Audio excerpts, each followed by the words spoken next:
The thesis for our project is to look at how tea bound social classes together over the years and became part of Britain's consciousness and identity.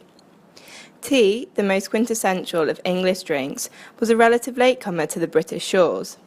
The earliest dated reference to tea in the country is from an advert in a London newspaper, Mercurius Politicus, from September 1658. It announced that China drink, called by the Chinese Tea and by other nations Tea Elias tea, was on sale at a coffee house in Sweeting's Rents in the City of London. Tea only began to flow into Britain from China and Indonesia during the 17th century, when in 1664 the East India Company began importing £100 of Chinese tea leaves from China through Java. In the 17th century, tea was mainly a drink enjoyed by the wealthy, as it was still considered a luxury item due to the importation taxes. By the mid-18th century, however, this story had changed. There was a clear shift in the contours of the population who consumed tea. It became Britain's most popular beverage, replacing ale and gin as the drink of the masses. With this shift of mass consumption from alcohol to tea, we can see that simultaneously the shift over the centuries has crossed class boundaries and developed into what we now know as the nation's drink, therefore forming part of Britain's consciousness and identity.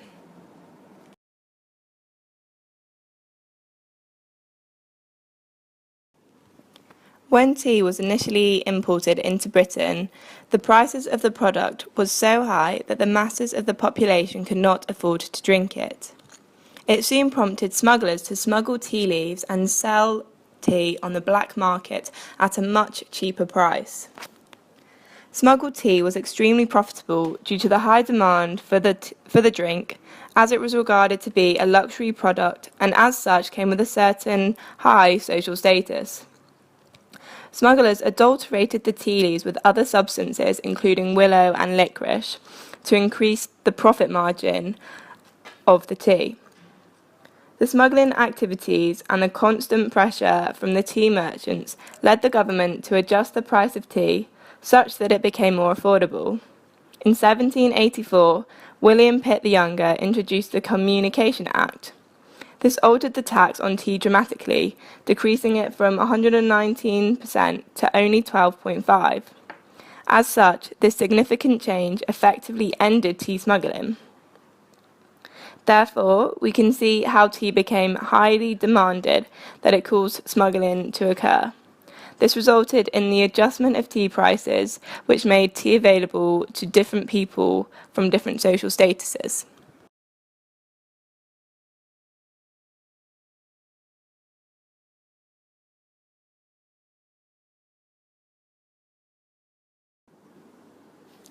In the 20th century, tea had established its status as one of the most important drinks of Britain. This notion was cemented and made more prominent by the British government in World War I. Tea was not initially rationed, however, after German submarines sank the British cargo ships, the government took over all of the importation of tea and controlled its prices. During the Second World War, the government took even more drastic action to safeguard this essential morale booster.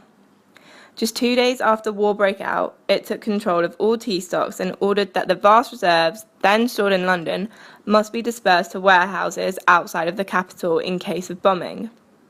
The rationing of tea started during 1940, when the enemy blockade prevented ships from getting through. The Ministry of Food rationed 2 ounces of tea per person per week for those over the age of 5. This was not a lot, enough for 2 or 3 cups a day of rather weak tea. But there was extra tea for those in the armed forces and on the domestic front for those in vital jobs such as firemen and steel workers. Tea was also sent in Red Cross parcels to British prisoners of war abroad. The tougher the circumstances, the more important the tea. It became an outward mark of security and comfort during the war. Tea became a sort of comfort and shared experience which bound Britons from all social classes together. As such, we can see that during the war period, tea was rationed to different classes of people, and it was this shared experience with tea that narrowed the gap between the social classes drinking tea.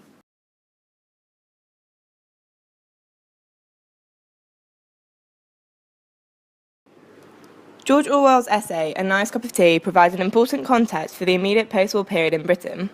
His essay provided an escape from the misery that was brought about by the war, and what better way to reignite the British spirit than with a cup of tea? Orwell's golden steps on how to make the perfect cup of tea are as follows. First of all, one should use Indian or Ceylonese tea. Secondly, the tea should be made in small quantities, that is, in a teapot made of china or earthenware.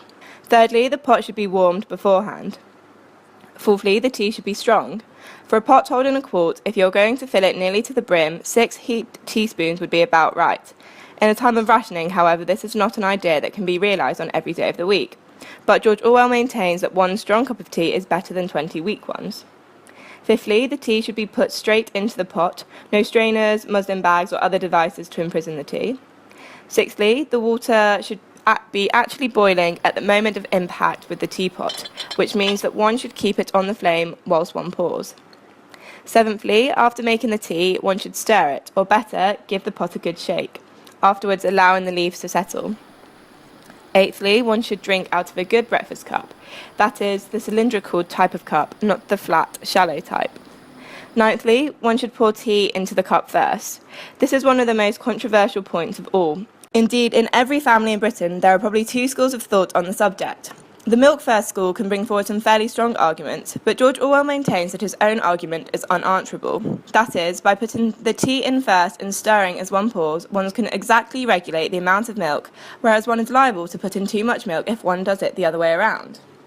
Through George Orwell's essay on educating the masses to make a good cup of tea, it shows how strong the importance of tea is to the British culture, such that even in times when tea was rationed, the most important thing was to have a good cup of tea and make the best of the limitations present at the time. The material shortages of World War II also stalled the mass adoption of tea bags in Britain, and it was not until the 1950s that they really took off. The 1950s were a time when all manner of household gadgets were being promoted as eliminating tedious household chores.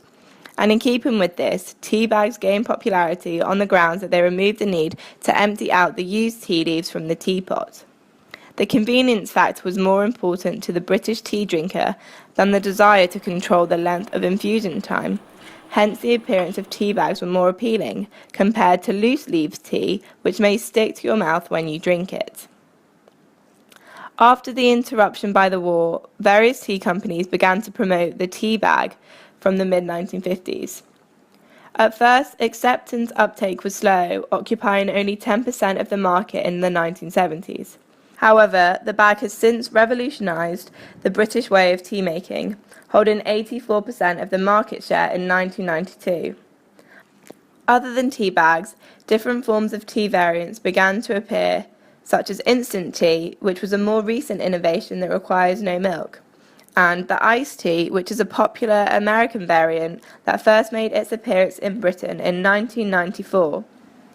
Leaf tea has since fallen in terms of the market shares and sales, and now consists mainly of specialty blends, including Earl Grey and other high-quality unblended teas, such as Assam and Darjeeling, for those who are willing to pay the premium prices.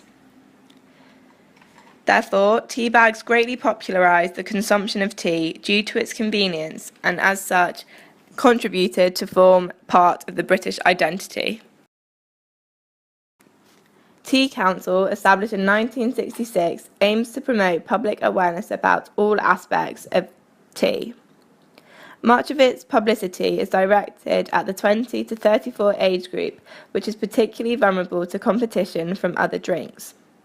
One prominent feature of tea advertisements the Council focuses on is its health benefits that the drink provides. Allegedly, 4 to 5 cups of tea a day is beneficial to reduce cholesterol and high blood pressure. The high level of antioxidants additionally provides protection against degenerative diseases such as cancer and heart disease. Therefore, tea lays claim to be the national drink of Britain.